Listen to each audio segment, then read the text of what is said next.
Seni pek seveceğim. Su gibi, hava gibi gereksin bana öpeceğim. Seni pek öpeceğim. Alimde yaparsın buradan ye benim bilem. Seni sevim, sensiz olayım. Seni vermem, benim yarım. Bekleyim ben, kalbimde olacaksın tek sen. Kuş gibi göklerde uçarım ben, yıldızlara sarılarım. Kanatlarım açıla tek senin sevim, seni sevim. Kuş gibi göklerde uçarım ben, yıldızlara sarılarım. Kanatlarım açıla tek senin sevim, seni sevim. Tapacağım seni ben tapacağım.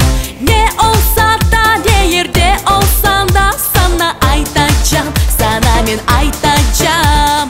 Kalbimde olganımı sana ben açacağım. Seni sevim, sensiz olayım. Seni vermem, benim yarım. Bekleyim ben, kalbimde olacaksın tek sen. Kuş gibi göklerde uçarım ben, yıldızlara sarılarım.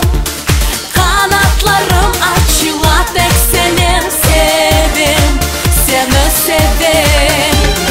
Kuş gibi göklerde uçarım ben, yıldızlara sarılarım. Kanatlarım açıla tek senin sevim,